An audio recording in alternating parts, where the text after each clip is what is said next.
Pep Guardiola yang manajer Manchester City itu mengatakan, Liga Inggris lebih sulit daripada Liga Champions.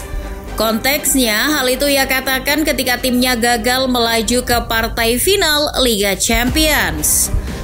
Pernyataan Pep tersebut sangat layak untuk kita sindir beramai-ramai, sebab bagaimana mungkin ia mengatakan Liga Inggris lebih sulit daripada Liga Champions. Sedangkan ia lebih sering juara Liga Inggris, alih-alih memetik 1 pun trofi Liga Champions. Kalaupun Liga Champions tidak lebih sulit dari Liga Inggris, mengapa Pep sampai detik ini tidak sanggup untuk meraih trofi?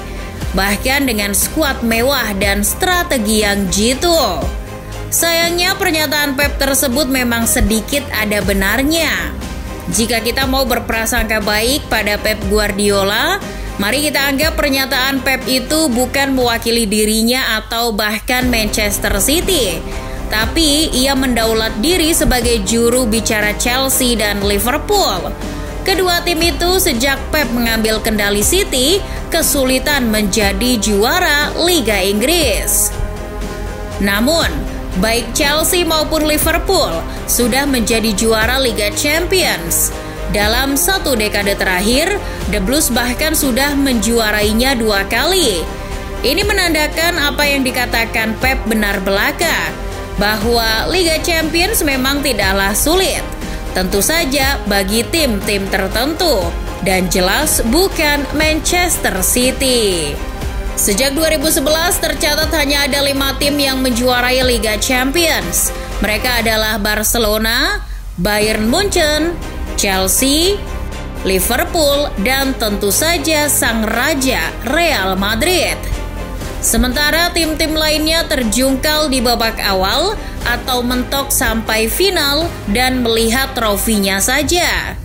Misalnya Tottenham Hotspur yang mengejutkan melaju ke final bersama pelatih kawakan mereka Mauricio Pochettino. Toh kalah oleh Liverpool. Di tempat lain, Paris Saint-Germain yang begitu ngebet juara Eropa sampai mendatangkan Neymar dengan nilai transfer yang gak ngotak, tetap saja terjungkal di final. Bayern Munchen jadi mimpi buruk Neymar CS. Juventus juga demikian. Si Nyonya Tua pernah punya 1 kesempatan merebut trofi Liga Champions musim 2014-2015. Sayangnya mereka mesti bertemu Barcelona yang tengah ranum bersama Luis Enrique. Kekalahan tak bisa tidak, harus mereka terima. Tempaan tim-tim juara Liga Champions dalam dasawarsa terakhir bukan dilandasi dari situasi keuangan yang kering kerontang. Kelima klub itu bagaimanapun menjadi klub-klub yang punya keuangan yang mumpuni dan stabil. Lupakan soal Barcelona yang sekarang susah banget mau beli pemain saja. Blaugrana pada musim di mana mereka juara Liga Champions tidak sedang diterpa masalah berarti. Sementara tim lain seperti Chelsea yang beberapa tahun sebelum juara Liga Champions pertama kali sudah diakuisisi konglomerat Rusia Roman Abramovich. Proyek yang jelas dari Abramovich dan niat serius membangun Chelsea menjadi klub hebat di Eropa akhirnya bisa berbuah manis. Ketika The Blues merengkuh gelar Liga Champions untuk kali pertama tahun 2012, sebuah gelar yang tidak akan pernah dilupakan seluruh fans. Liverpool dengan kedatangan Fenway Sports Group dari Amerika yang tidak hanya mementingkan uang, bisa menoreh prestasi. Sementara Real Madrid dengan sistem Sokiosnya dan Bayern Munchen dengan sistem 50+1 bisa membuat kedua klub tampil konsisten, terutama jarang menciptakan masalah serius, apalagi yang sampai merusak prestasi klub. Jika karena faktor uang saja mungkin terdengar mengada-ngada, sebab PSG dan Manchester City keuangannya membludak. Sekalipun kita semua nggak tahu kalau di dalamnya terdapat banyak main serong dan bisik-bisik. Namun toh keduanya belum kunjung meraih trofi, paling tidak sampai edisi tahun 2022. Dengan begitu memang ada faktor lain yaitu salah satunya kedalaman skuad.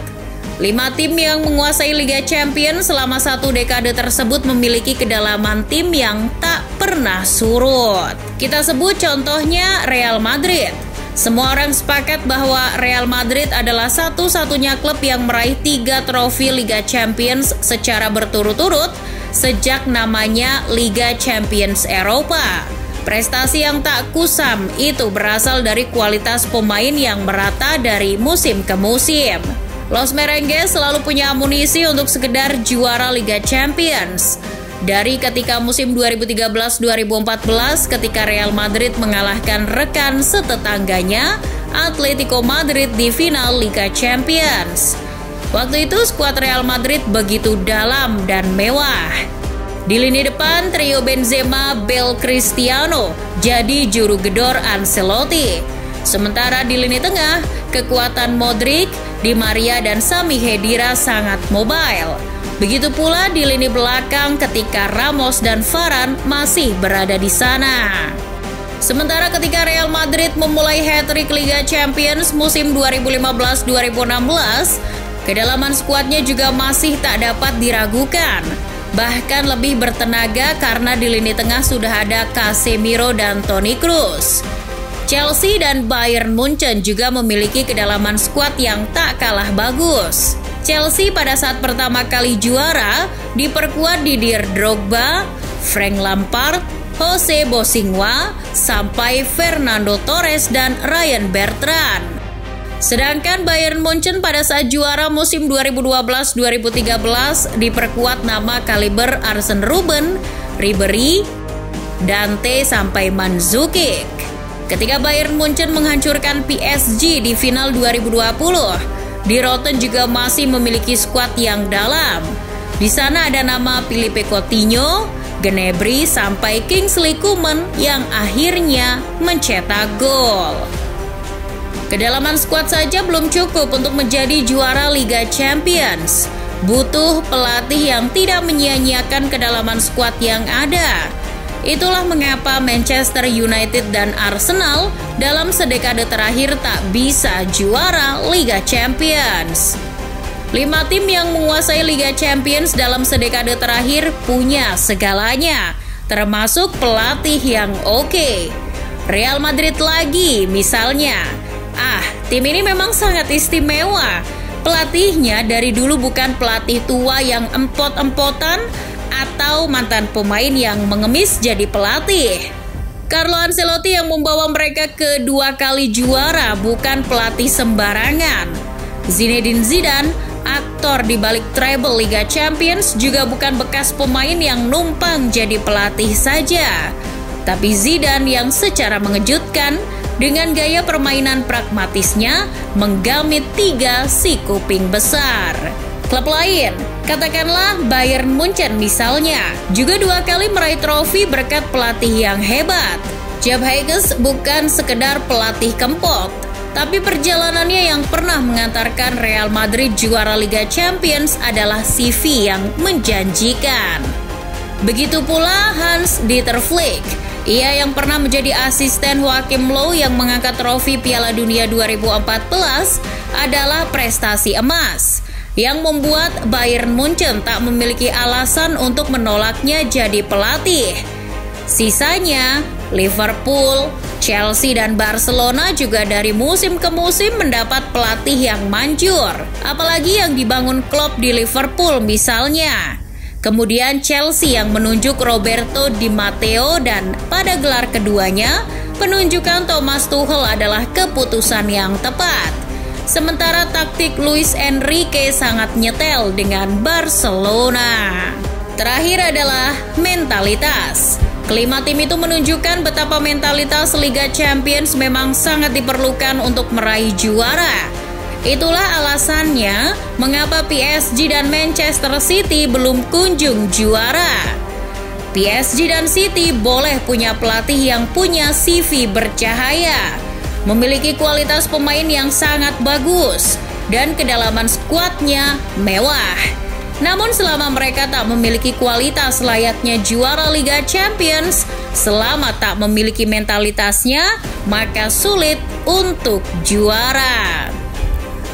Saran buat PSG dan Manchester City, kalau menginginkan juara, coba belajar dari Bayern Munchen atau Real Madrid.